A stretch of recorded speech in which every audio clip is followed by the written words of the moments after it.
This is KC Sports Network, proudly presented by Emprise Bank. Hello, welcome into another edition of 3 I am John Kurtz. We are back off of the bye week. Derek Young is here from K-State Online. Cole Manbeck, formerly of the Manhattan Mercury, all here ready to break down K-State and Oklahoma State. It is a Friday game.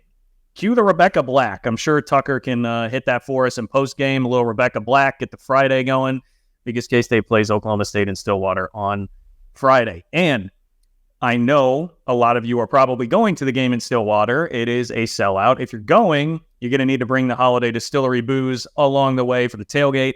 If you're sticking around here, you know that you're going to need to fire up some cocktails while you watch the game. So go get the Ben Holiday Bottled and Bond Bourbon. Go get your 360 vodka. Support those who support us here on the pod. Great K-State folks at Holiday Distillery. I'm sure they will be tuned in for the game on Friday watching that as well. So Ben Holiday Bottled and Bond Bourbon, 360 vodka from Holiday Distillery. Go stock up, everybody. The bye week, it's the only bye week of the season. And how did you guys spend it, right? This is the time you gotta R&R, you gotta heal up injuries. Are we feeling okay? You know, you're supposed to let the young guys practice. That's not us. We're the old guys, so we needed to rest and heal up. DY, are you ready to go off the bye week? Yeah, got a fresh new batch of home field gear as well. I'm ready to go. I rested my vocal cords because we didn't have to do we were able to do a couple less podcasts, so I'm vocally rested and ready to go for the rest of the season now. So yeah, I just spent it watching college football, John. I locked myself in the basement. Brody and I hung out down there, and occasionally the girls came down and turned the bounce house on and sounded like a jet engine, and I couldn't hear the games, but I could visually see them. So, well, I think UCF would have appreciated them turning the bounce house on in the second half on Saturday. Yeah, actually that bounce house was on during some of that UCF game, and actually there was a point where the thing popped off the side of the bounce house and it deflated. So I had to go retie it. That might have been when things swung. I was going to say, that's a metaphor right there if I've ever seen one. By the way, I'm very disappointed to see you. You asked who is Rebecca Black in the chat. Cole, do you not remember the viral sensation Friday, the song Friday? It's Friday, gotta get down on Friday. I was just, to be honest, I was just assuming that Cole was lying to just keep up a shtick about knowing zero of this. No, I you guys know I don't know who sings what.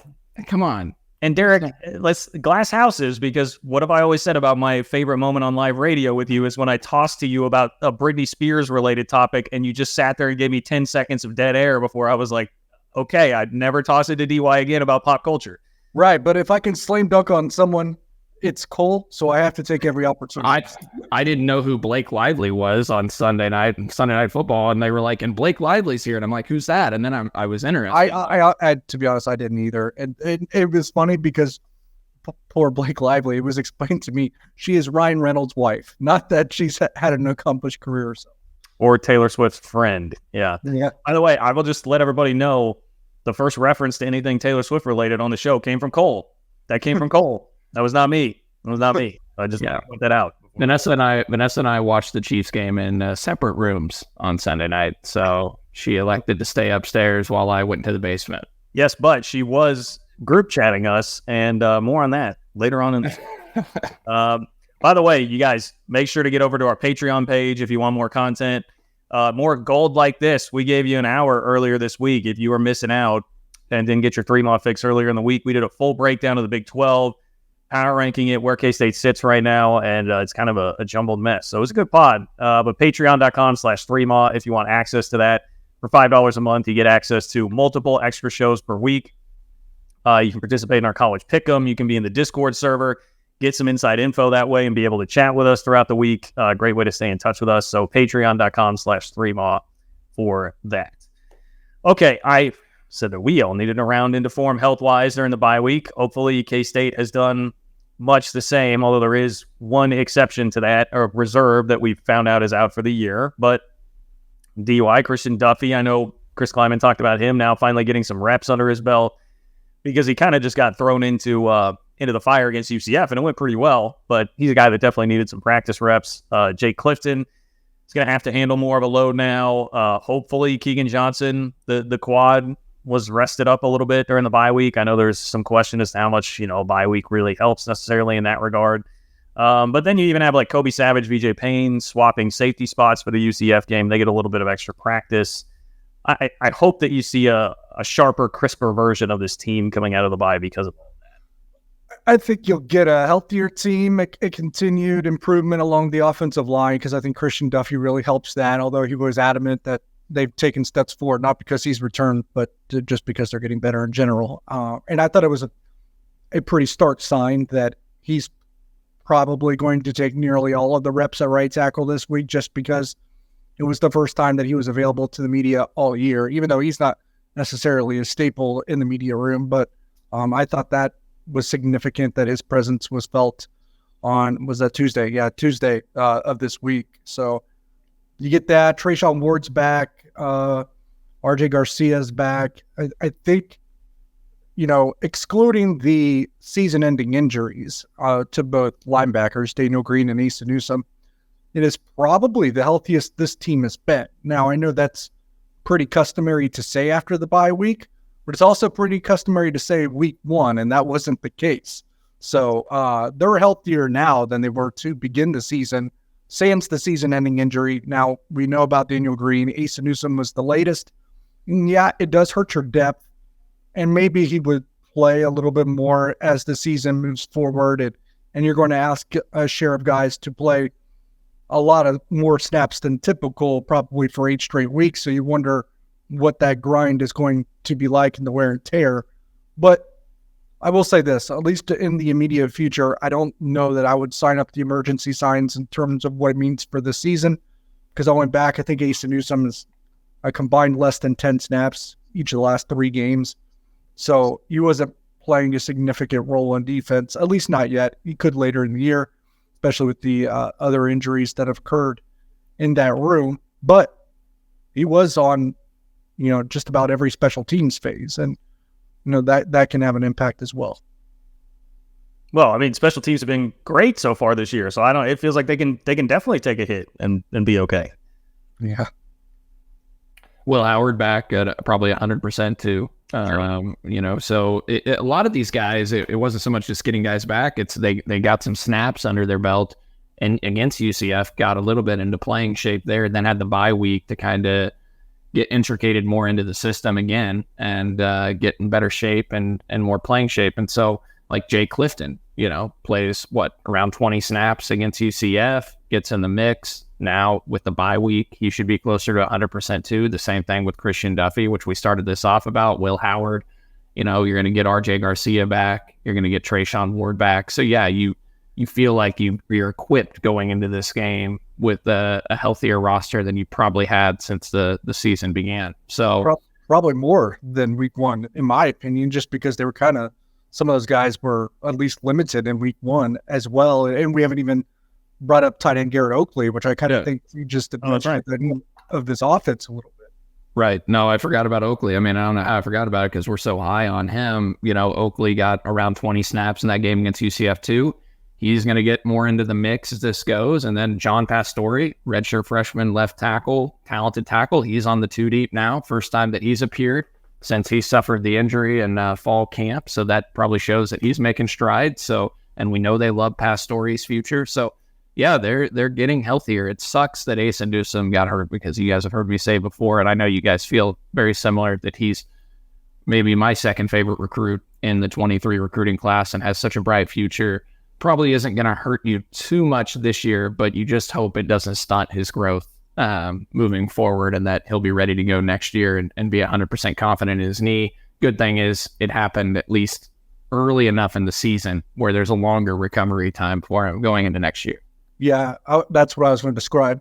With Asa Newsome, that's probably more harmful to him on a personal level, on an individual level, than necessarily Kansas State this year. But that's someone that you wanted to get off to a fast start in their career because of how good they can be, Yeah, for sure. For sure. Hated to see that for Asa Newsome. So certainly thinking about him as he moves along with the recovery there. K-State's going to play in Stillwater, boys, and that has been a house of horrors for the Wildcats. 2-7 in the Big 12 era in Stillwater. I have so many bad memories of being there for gut-wrenching losses. Now, Chris Kleiman's 2 trips there have not really been of the gut-wrenching variety. They've just been of the kind of getting smacked variety, getting controlled. But before that, it was 2011, one of the best games that I think I've seen, 52-45. You lose with Colin Klein on 4th and goal against that Oklahoma State team that damn near played for a national championship. 2013, Daniel Sams got screwed on a fumble call. They should have won that game. 2015, Cody Cook's playing quarterback. If not for Byron Pringle's opus, the most incredible performance we've seen from a K-State receiver this side of Tyler Lockett, in 2017, K-State would have lost 8 straight in Stillwater. So I know this Oklahoma State team does not look very good right now at all, and they lost by 26 at home to South Alabama earlier this year. But I do get antsy about going to Stillwater, Friday night game, blackout, sellout. I think there are still things to be worried about here with a road environment, and this team lost their one road game so far. Yeah, Oklahoma State's going to be up for this. Their crowd's going to be up for this. This is going to have their attention. I've kind of posed that it's kind of like their last stand, because if they want to make this season even respectable, it's almost required that they win this game. And obviously they're at home. So I think, unfortunately, Kansas State's a marked man too. Won the Big 12 last year, but also beat Oklahoma State 48-0 last year. So there's no shortage of motivation for Oklahoma State. And I think Kansas State has a target on their chest in this one. And they're going to get the best version of Oklahoma State this year, just like they got the best version of Missouri. And we're probably going to say that a few more times this year just because of how marked Kansas State truly is. You talk about the history, and obviously mine's pretty limited in this rival, or I guess sort of a regional rivalry of sorts anyways. I remember 2017. It was my first year covering Kansas State. I was at that game, and yeah, that was the Skylar Thompson coming out party a little bit. Byron Pringle explodes. I think Kansas State's just blowing the doors off a top 10 Oklahoma State team when basically all hope is lost within the fan base going into that game. There was plenty of injuries. I think DJ Reed was out. There was no way.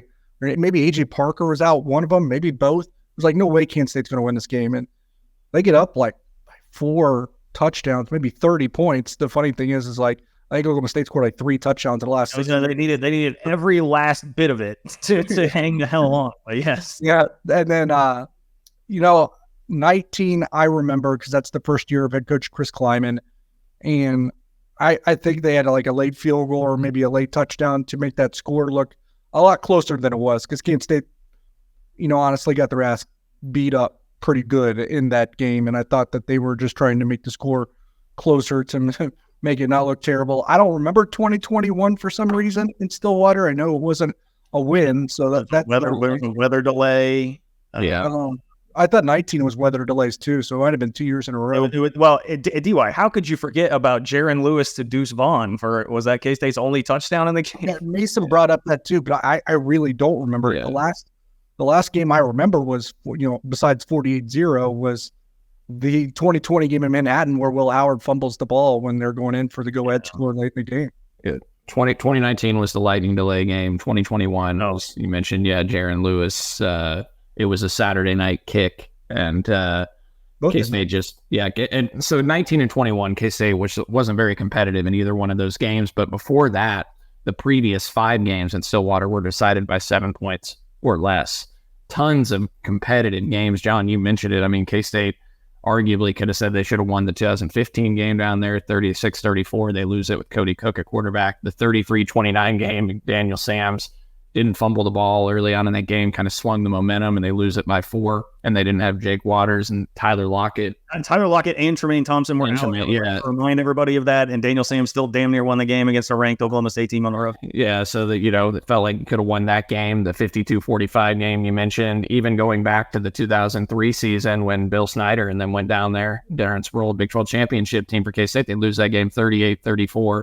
And heck, I remember the 2007 game. It wasn't on TV. It was Ron Prince. It was Josh Freeman. And K-State lost 41-39. I think K-State went for 2 to tie it. And I can't remember how it played out at the end, but it was a score by OSU late in the game. So it has been a bit of a house of horrors. K-State's 1-7 in their last 8 trips to Stillwater. And they're going to be up for it. Don't forget OSU had a bye too. So they've had a chance to maybe get things on track a little bit, recalibrate and reset, and we'll see how they come out. They're going to play inspired football early on in this game, which is why I think, and I talked to Curry Sexton about this on our pod earlier this week on here, I think the start of this game is going to be big, the first quarter, because if K-State can get off to a fast start and get up by 2 scores maybe in the first quarter, I think he sucked the life out of that place, and OSU might roll over a bit and just think, here we go again. You let them hang around like Missouri did, and Missouri, eventually gets the lead going into halftime, then that can be a very, very challenging game. So I think the start to this game is going to be critical.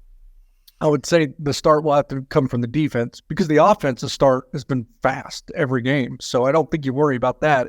Can they get stops to begin the game? But yeah, and don't give up huge explosives to Oklahoma State's quarterbacks, which, Gundy says it is going to be Alan Bowman. They played 3 quarterbacks deep into the season, and the first thing he said this week was that it might still continue on. Now I guess they're going to settle in on Bowman, but either way, it's been a disaster and kind of a mess. So yeah, don't give them confidence early on in the game, because they have not had much. So we'll transition here into headline number 3, which is talking more about Oklahoma State. But first, if you are watching on YouTube, you might notice these hoodies that DY and I are both wearing. They are home field apparel. They are comfortable as hell. I will say that this is probably the most comfortable hoodie that I own right now. This actually just got here yesterday. Very excited to throw it on today. But they've got you covered. Whatever K-State gear you need. Lots of retro logos, tons of different styles. They've had multiple new K-State drops in the last 6 months. So there is a ton of K-State stuff. Derek's actually rocking Ole Miss. He's doing his best lane tipping. I didn't get a shout out. I'm wearing the Copper Bowl black shirt. John just leaves me out. I couldn't tell. Lane Kiffin deserves some respect after beating LSU. So, all right, those are. I like the Ole Miss light blue. It's a nice look. It's a nice look. So there you go. You can get all your K-State gear, or they have 100+ other teams on there if you would like to explore those options as well. And we've got the hookup for you. It's 3MA23 is the promo code for 15% off your first order. 3MA23, the promo code for 15% off your first order at Home Field Apparel.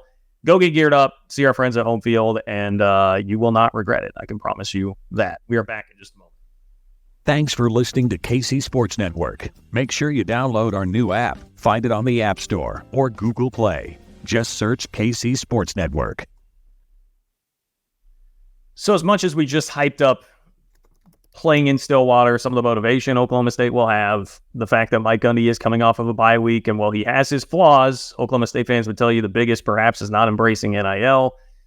He still is a guy that when we're talking about scheming things up, in-game coach, I still think he is pretty good, even at this stage in his career. The questions with him are more big picture related, but Oklahoma State, everything that they have put on their resume so far this year is pretty dreadful. I guess the highlight is beating Arizona State, but Arizona State right now looks like potentially the worst Power 5 football team in America.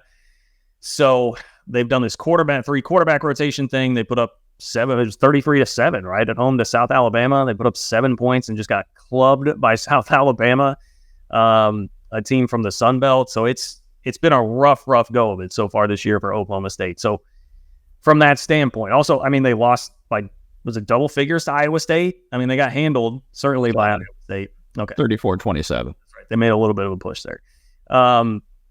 Either way, it's not been a good start to the year for Oklahoma State. Cole, you're going to have more in-depth on them, I'm sure, later on, but what do you make of what we should be anticipating for what this team actually is right now? Well, you know what? I admittedly am a bit surprised the line is pushed out to 11.5 in the betting market. I thought, I was surprised they got to double digits. Like we just said, I think Oklahoma State's going to come out and play inspired. Now, do I think K-State's going to win this game? Yes. But I do think there's a bit of an overreaction, similar to Missouri against Middle Tennessee State going into the game against K-State. I think there's a little bit of an overreaction to Oklahoma State's 33-7 loss against South Alabama. Things just kind of snowballed from that game and went downhill, and they couldn't get any life or get anything going. I think Oklahoma State's better than what they put on the field that night. And South Alabama is they're a good Sun Belt team, and they were coming into this season as a team that was picked to be right there with Troy to potentially win the Sun Belt. So they're a respectable opponent. Now, you shouldn't get the doors blown off of you in Stillwater, But I think there is a slight overreaction to that game. Oklahoma State did go to Ames the next week. We know Iowa State's not very good either. They were competitive. It's a tricky spot. The offense is the problem, clearly, for Oklahoma State. Their numbers are atrocious across the board, and it all comes back to the quarterback position. They have some skilled talent. I mean, Brennan Presley, Jaden Bray, Deshaun Stribling, he's a talented wide receiver, transferred in from Washington State, had 1,100 plus yards in his previous 2 seasons with the Cougars. Brennan Presley's a guy with over 1,600 yards receiving in his career at OSU. Jaden Bray is a big, talented wide receiver.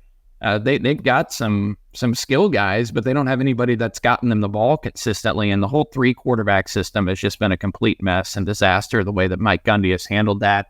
Look, when they brought in Alan Bowman to be the transfer quarterback coming in, I mean, I think we all knew that was not the right answer. Now, Alan Bowman's going to probably start against K-State. It sounds like he played the whole game against Iowa State, threw the ball 48 times in that game, but only 5.8 yards per pass. It really just boils down to the quarterback. And, they've turned the ball over at the quarterback position, and they haven't been able to get into a rhythm offensively. So they've been able to run the ball okay. And we'll get into this more in the offense-defense preview, but it's really just the QB position. Their defense is average. Their secondary is not very good, though. The personnel notwithstanding, I will just say that, and especially in college football, every week is a different season. That's why Oklahoma State can come close to beating Iowa State in Ames, but lose to South Alabama by 26, who hasn't won a game since. I would just like to point out, because I've heard you guys both do it. We're holding up playing a close game with Iowa State is like an accomplishment for Oklahoma State, which does. I say that. I'll say that about where they're at right now. It does, but I'll say that for anyone that plays on the road in the Big 12. I mean, all Big 12 games, all of them are going to get decided. A lot of them are going to get decided by one possession. So it just is what it is. So this could easily be a one-possession game. And that's just the way I see it. And every like I said, and especially in college football, every season or every week is different. Like you can lose at home to South Alabama by 26, right? And in South Alabama, we think they're solid. And since then, they've lost at home to Central Michigan and at James Madison. Now, group of bad teams that are respectable, but Central Michigan had them down by three touchdowns at one point at home. So South Alabama hasn't exactly been respectable since that game, despite those being 2 solid group of 5 schools that they've lost to as well. But what I will say is like the personnel at Stillwater notwithstanding, Mike Gundy's decline in terms of how he had Oklahoma State at one time notwithstanding, I will trust Gundy with 2 weeks, given 2 weeks here to find holes in the Kansas State defense that has been pretty vulnerable. Well, yeah, I don't think you have to search too hard to find some of those holes. Generally in the back end, of the K-State defense. But in general, now while I say that, Kansas State's defense appears more frustrating than it's actually been when you look at really a lot of the advanced stats. I mean, Kansas State's in the top 35 in the country of a lot of defensive metrics. Yeah, I mean, Kelly Ford has the defense ranked 35th overall in the country. I still think K-State's secondary is going to be fine. I really like the corners. I like Willie. I like Willie and Jacob Parrish a lot. It's literally, and I know these count, but it's literally 3 or 4 plays a game that make everyone think Kansas State's defense a lot worse than what it is. Yeah. And, hopefully Clifton and Romaine, a linebacker, are just going to get more and more comfortable, and you have less problems with run fits. And, those are some of the things that have happened. So, yeah, I'm with you. I'm not out on the defense, but it is, there have definitely been the glaring issues, like you pointed out, that stick out like a sore thumb there. We can basically just roll right into the offense-defense preview here from Cole. I will mention, stay tuned to the feed here to get the player interview this week, which is going to be with K-State long snapper Raiden Plattner, which I love the fact that you're doing that, Cole. He's a pretty entertaining guy. And K-State put together a little sizzle reel for him on social media the other day, which is great.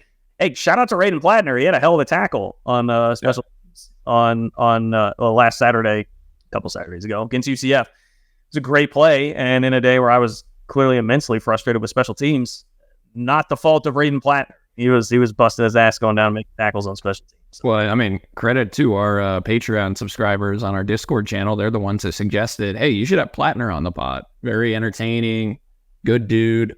And you look through his bio and his history, really fascinating story. So I'm really looking forward to talking to him. We're actually recording later today, so can't tell you guys what he said yet, but I expect it to be a really interesting and entertaining interview. So guys, check it out. And, long snappers don't get interviewed a lot or get a lot of media attention, and he deserves it. He's a 6-year guy that's, I was going to bring this up. He's been perfect on every snap in his career. I was going to ask him if I shouldn't mention that, but hopefully it's not like a no-hitter or perfect game in baseball. Well, he's also, wasn't he the one that was taking the band pictures that year? Yeah, he took the band pictures. We're going to ask him about that. He's got the cool mullet as well, and he got put on scholarship on Christmas Day in 2020 when Chris Kleiman called him on Christmas with his family to tell him he was getting put on scholarship. So really, really cool story. 6-year guy.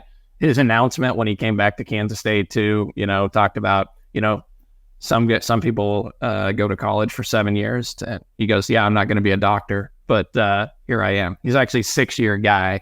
He was making a joke there. And he's also incredibly brilliant. He's mechanical engineering, and he's 4-time first team all Big 12 academic team. So very smart guy. Damn. Well, chicks dig the long snapper. That's what I've always said. So glad that we're nailing that down for an interview. No, looking forward to that. Okay, let's start with the Oklahoma State defense, because I feel like we covered the offense pretty in depth there. And that's, as you said, the part that has been more of an issue for them. But Oklahoma State's defense at least has been average-ish. Is that fair to say? Yeah, I mean, I think that's fair to say. And DY, feel free to chime in if you disagree on any of this. I mean, they've been decent against the run. Now, John, you put it on my radar the other day when you retweeted this from SportsSource Analytics that had Oklahoma State as the highest missed tackle rate among all Power 5 teams in the country at 20.5%. So missing a lot of tackles, but against the run, they're allowing 3.7 yards per carry. That's top 50 in the country. So you could argue that's kind of been the strength. I think they're top 5 in the Big 12 in yards per carry allowed on the ground. 2.14 points per drive allowed. That's 67th nationally. That's 10th out of 14 teams in the Big 12. 10th in touchdown rate allowed. 4th in punt rate at 49%. So they've been respectable there in getting teams to punt the football, but they're last in turnover rate at 4.3%. So they don't force you into a lot of mistakes. They're 51st in the F plus ranking. So respectable, average. They held Iowa State to 74 yards on the ground on 34 carries, 3.2 yards per carry, or to 2.2 actually, I think. South Alabama, though, ran for 243 on 47 carries, 5.2 per rush. Other than that, they've been decent against the run. Now, where their real weakness is at is in the secondary. I mentioned it earlier. They're 102nd in pass efficiency defense in the country, and there could be an argument made that they're the worst pass defense in the Big 12. Iowa State threw for 348 yards on 38 passes, 9.2 yards per pass, completed 71% of their throws against OSU. I think Rocco Beck, their freshman quarterback, got named the Big 12 Offensive Player of the Week, or maybe it was Newcomer of the Week. I can't remember. After that game, and Central Arkansas, an FCS team, threw for 268 on 37 throws against them, completed 67% of their passes. So, yeah, they've found some holes in the secondary. They have a couple dudes on defense. Colin Oliver had 11.5 sacks as a freshman, 5 last season, just 1 this year. So he's kind of taken a step back from his freshman year when he had those 11.5 sacks. Kendall Daniels is a stud. He's their Big 12 safety, all Big 12 player. He's a sophomore, 6'4", 213 pounds, had 71 tackles and 3 interceptions as a freshman last year. So he's a guy to look out for. But otherwise, they're kind of, just middle of the pack, average, a little below average, different parts on the defense. 85th in yards per pass allowed, 74th in sack percentage at 5.7%. There's just nothing that really stands out other than their strength is probably their run beat. Their defense was bad last year, so you could make an argument that maybe it's a little bit better this year than it was last year at times, but or at least it was trending towards being bad last year, and maybe it was still ended up fairly respectable. But they haven't been the same on that side of the ball, was my point, since they lost Jim Knowles, the defensive coordinator. Yeah, a couple of years ago, Fiesta Bowl season. I mean, that's the crazy part about this decline for Gundy. It was 2 years ago they beat Notre Dame in the Fiesta Bowl. That was not long ago, where they had a 12-win season. So anyway, things have fallen down pretty quickly because in large part of the Oklahoma State offense not being able to figure out the quarterback. Cole, what else do you have to add on the offense other than I'm still, if I have this correct, I'm still frustrated about K-State essentially passing on Brennan Presley, kind of decided not. Well, he's I would sure as hell take Brennan Presley in K-State's receiver core right now. Yeah. DY, correct me if I'm wrong. He camped at K-State, didn't he? And K-State offered him as a corner or didn't offer him at all? I don't think they offered him because he wanted to compete as a corner, and they were full. They were closed at the end at that spot, so he just never necessarily had a chance. I get that you take a productive player. This is why I winced when you said that. I get to take a productive. I mean, I'm not like legitimately mad. I remember the brief story at the time that they went through camp and didn't offer him, and there was frustration. The only thing I wince at is because I get that he's a productive player, but I think he's kind of a duplicate of a lot of what Kansas State already has, because I think Kansas State needs more size at the position. That's why I don't think Presley would be necessarily the solution. Presley, I would compare to a Phillip Brooks type, maybe a little bit more. He feels to me like a more dynamic Phillip. Yeah, I was going to say he's a little more explosive than Phillip Brooks, so a little more dynamic for sure. I mean, he had an 800-yard plus receiving year a couple years ago. Yeah, he's got over 1,600 yards receiving in his career. However, only 98 yards receiving through 4 games this season, and a lot of that just goes back to OSU's troubles at quarterback. And you hear Oklahoma State fans, John, clamor to fire Casey Dunn. He's been on the Oklahoma State staff since 2000. Yeah, he's their offensive coordinator. He's been on the staff there since 2011. He's actually the longest consecutively tenured staff member at OSU since 1962. So he's been there a long time and took over as the offensive coordinator in January of 2020. And since then, in 2020, OSU averaged 5.4 yards per play. They ranked 74th in the country. They averaged 5.4 yards per play in 2021, ranking 77th in the country. They were 99th last year at 4.9 yards per play. And, this year it's gotten worse there. I think 102nd, 104th in the country in yards per play this year so far. They haven't been explosive at all. And it gets back to the passing game. The running game has been okay. They're averaging around 4 yards per carry. Ollie Garden averaging 6.2 yards per carry. He's their leading rusher with 230 yards on the ground during the season. But when it comes to passing the football, Alan Bowman, 5.1 yards per pass, 53% completion percentage, 2 touchdowns, 3 interceptions on the season. Oklahoma State as a team, 128th out of 131 FBS teams at 5.1 yards per pass, 9.6 yards per completion, worst among all Power 5 teams, and 125th nationally, 124th in pass efficiency offense. In the last 2 games, they're completing just 46% of their passes against Iowa State and then also against South Alabama. So they have not been able to get that offense going. 1.89 points per drive. So in last year, 2022, which ranked 87th in the country, this year they're 104th in the country in points per drive at 1.69, and that's 13th in the Big 12. 4.4 yards per play. I mentioned it earlier. That's 117th in the country.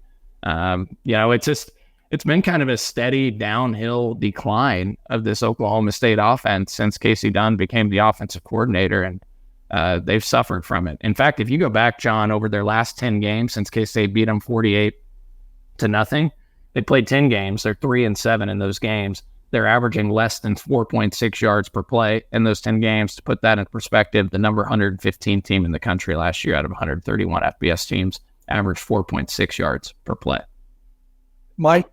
I'll add 2 takeaways here.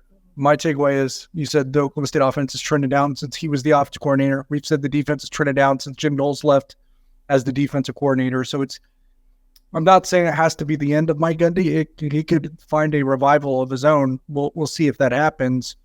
But it's kind of like Bill Snyder at the end of Bill Snyder 2.0 is when you have to continue to backfill there at the coordinator spots, and you don't do it effectively when you basically have Andre Coleman running the offense there at the end. I think Tom Hayes was still the defensive coordinator and probably trending downward himself. So if you continue to have this revolving door at the coordinator spot and you slack off for even a little bit, it can really crater on you fast. And I feel like that's what's happening along with the maybe Mike Gundy not keeping up with the NIL and transfer portal stuff, but I think that stuff is maybe even a bigger factor. And my second takeaway is, and it's not really to push back on it, but we talk about Brendan Presley. Yeah, an 800-yard season, and I looked at what Phillip Brooks has done this year.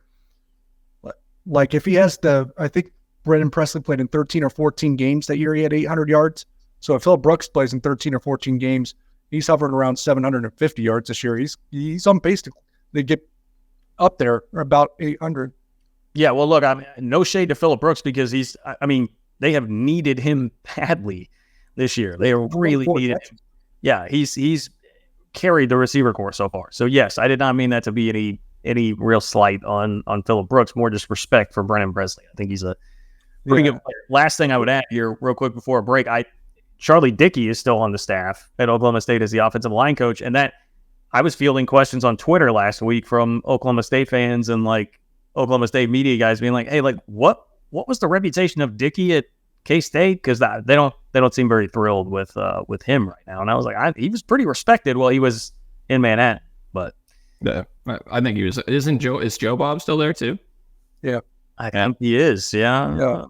Joe Bob is co-DC linebackers. Yeah. So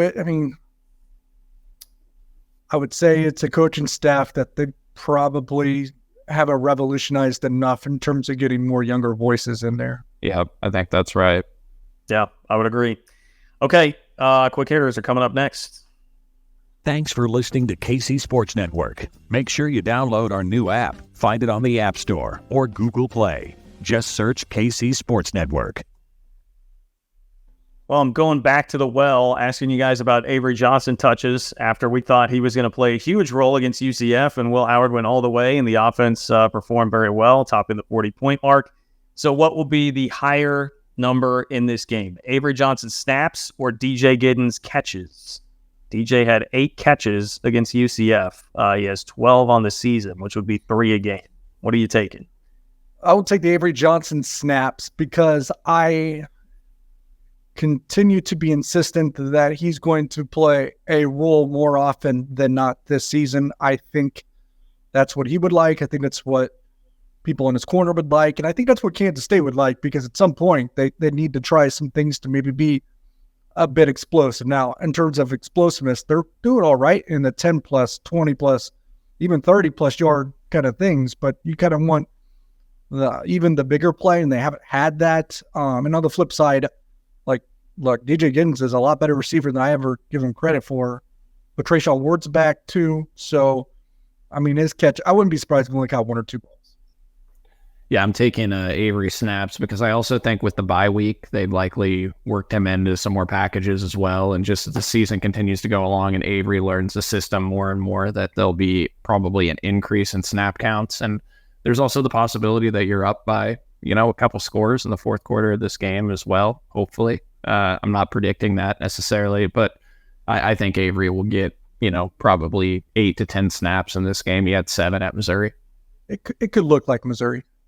Yeah, I would hope that they're a little more involved with what they do than what they were letting Avery do against Mizzou. I'd go slightly into Avery, but like Chris Kleiman, I did think it was interesting. He noted like, hey, yeah, Trayshawn Ward's going to be back, but he did admit DJ's probably going to take more of the load than he was previous to the UCF game. Now, I will kind of, I don't know if fight back's the word here or the phrase, but I get wanting to maybe have a little bit more of a all-inclusive package there for Avery that's not necessarily just running, but like if Will Howard's throwing the ball, well, you don't need to bring in Avery to throw the ball. So that's where I kind of go back. Like, you would bring in Avery to be a little bit more of a change of pace guy. Maybe you let him throw once here and there to not necessarily be totally predictable, but like Will Howard's your quarterback. You don't need to bring in a guy to throw it necessarily. Well, I wasn't even just talking about that. I'm talking about how about a formation where Will Howard's not eating up a spot on the field. I will agree with that. Yeah. How about letting him go 2 plays in a row instead of having him get you out of second and long and then taking him off the field? And then yes, I would like to see a pass just to loosen things up.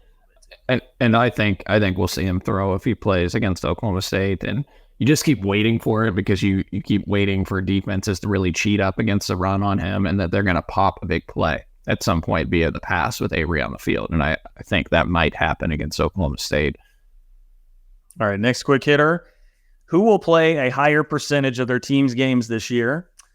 Jalen Daniels or Kadarius Toney? Jalen Daniels or Kadarius Toney? Who plays a higher percentage of their team's games this year? Hasn't Kadarius Toney played in every game so far?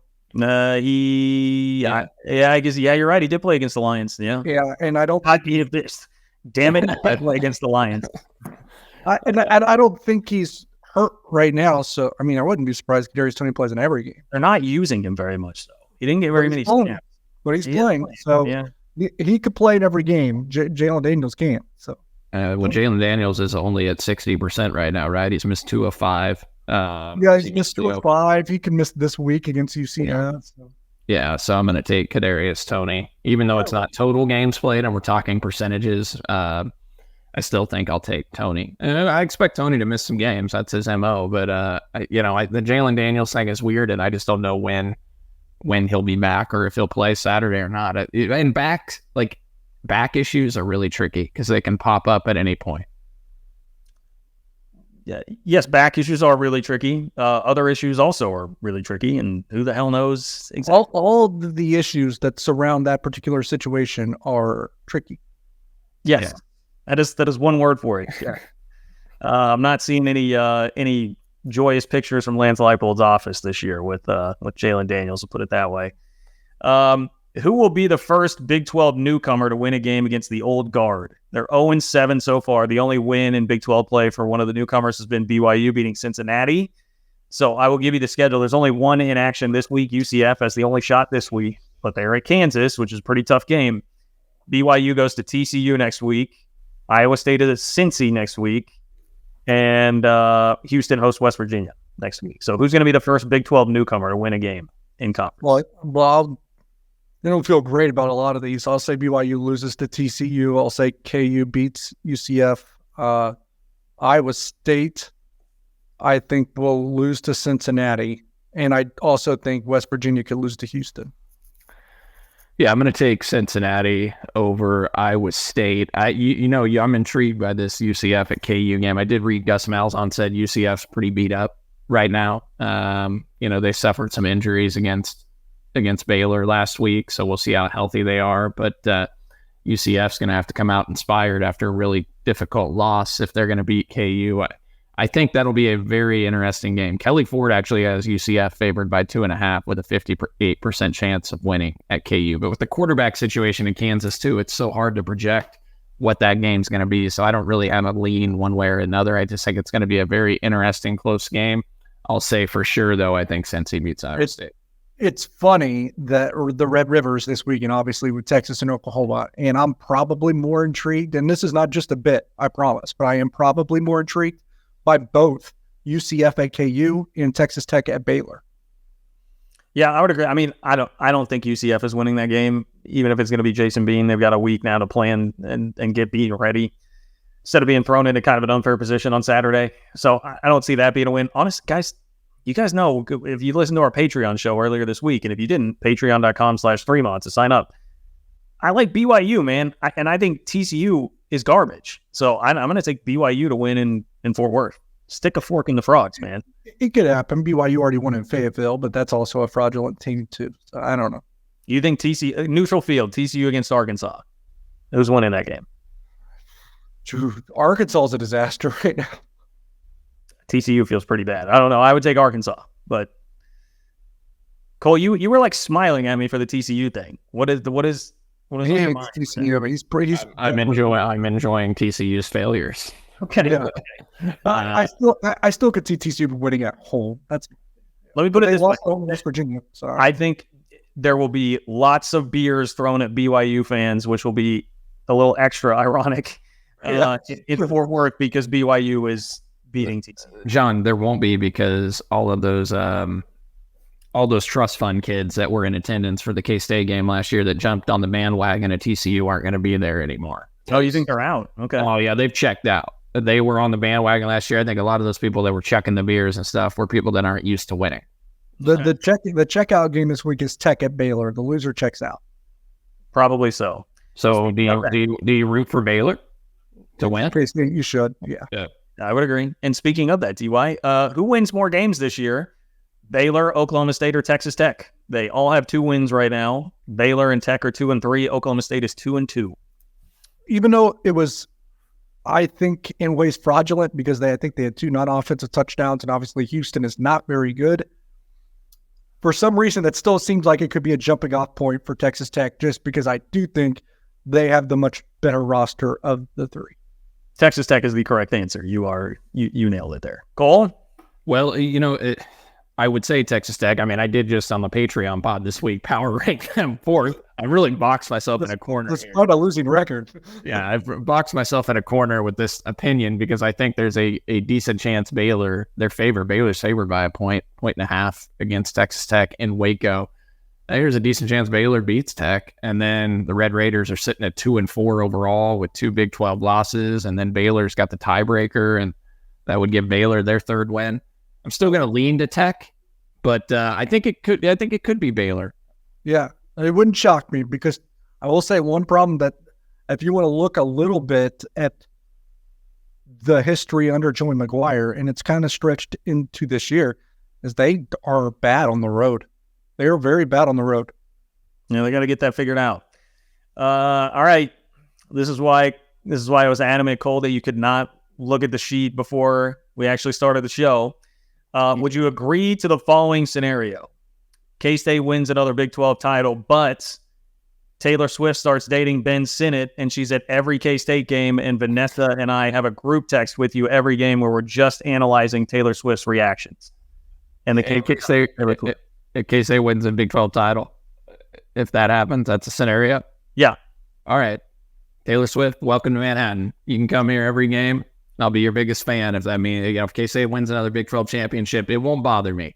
As long as they're winning, it doesn't bother me.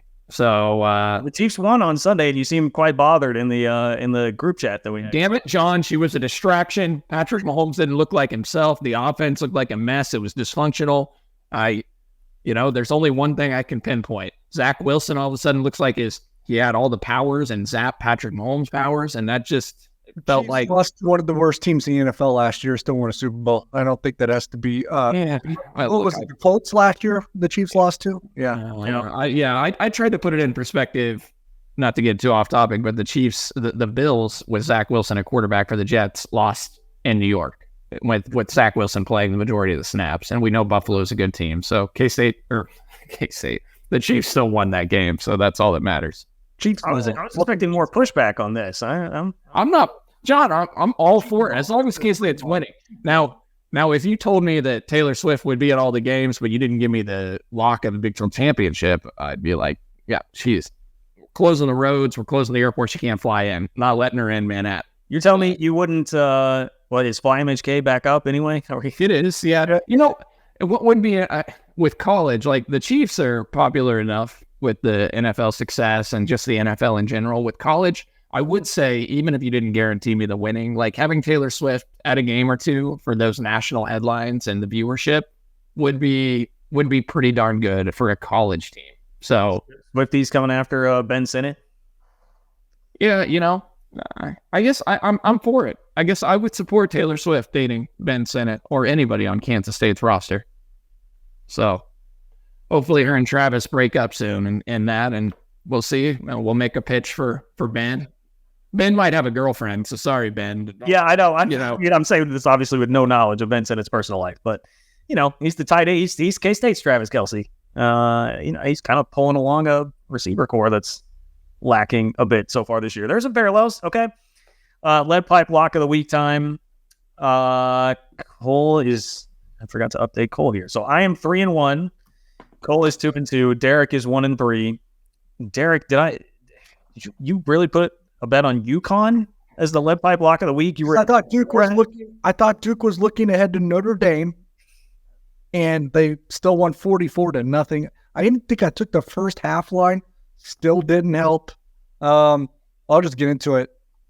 Horns. I'm bringing back the helmets. Maybe it brings me good luck.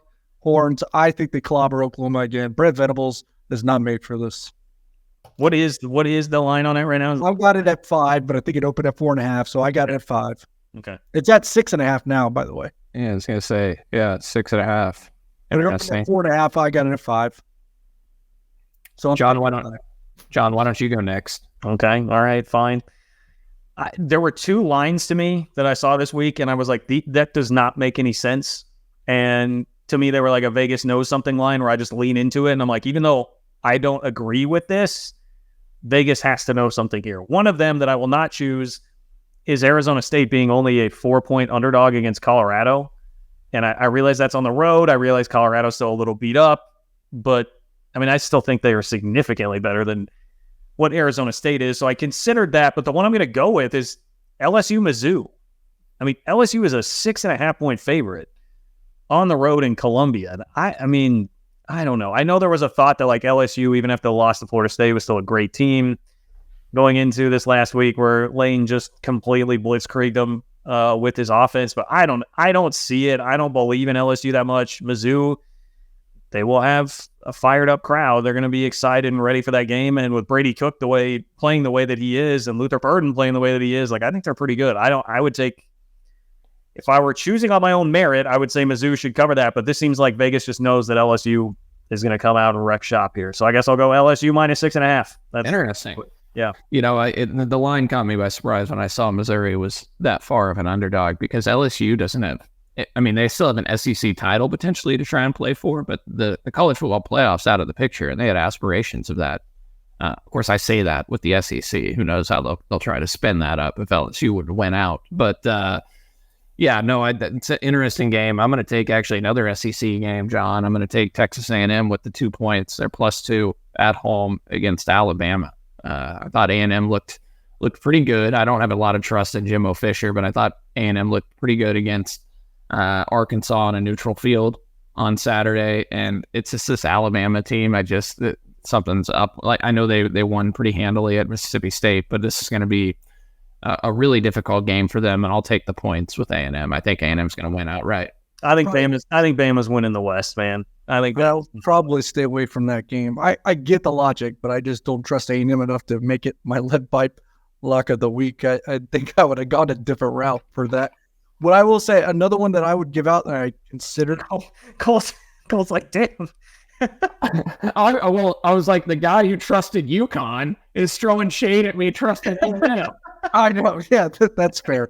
One that I almost went with, look, TCU is probably down in the dumps a little bit, obviously losing at home to West Virginia.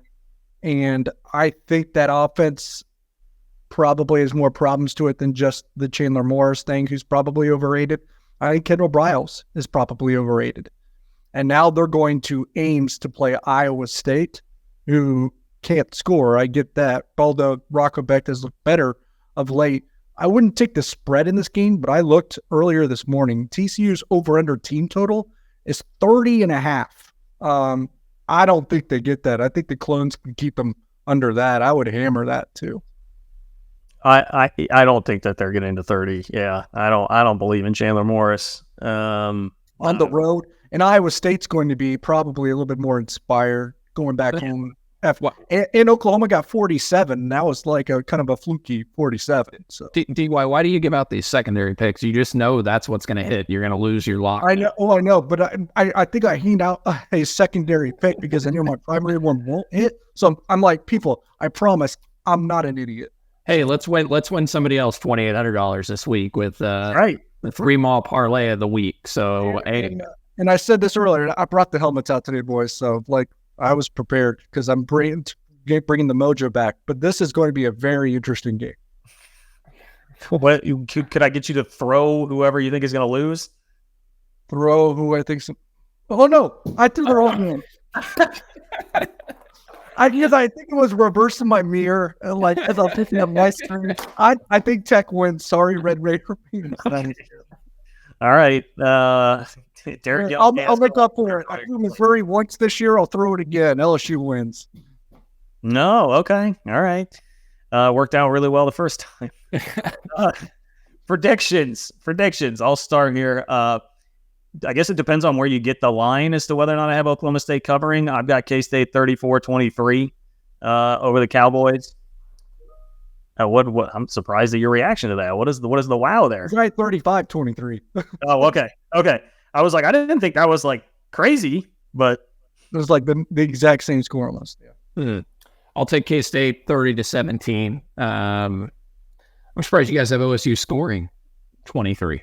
So They'll get a couple big slides. breakdowns. Yeah, I mean they put up 20 whatever on Iowa State.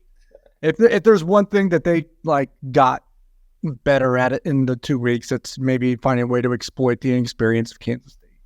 yeah, well, I'm just hoping Kansas State's cleaned up some of those communication errors on the back end and execution errors with the bye week as well, and just more experience for these guys. So, and I think they'll get after Allen Bowman, the quarterback. He's not a mobile guy, and I think the pass rush will be effective in this game. I think they'll force a couple turnovers. I think K-State wins this game by 2 scores, but I do think it'll be competitive for much of the game. You're not get a final score? We don't get a.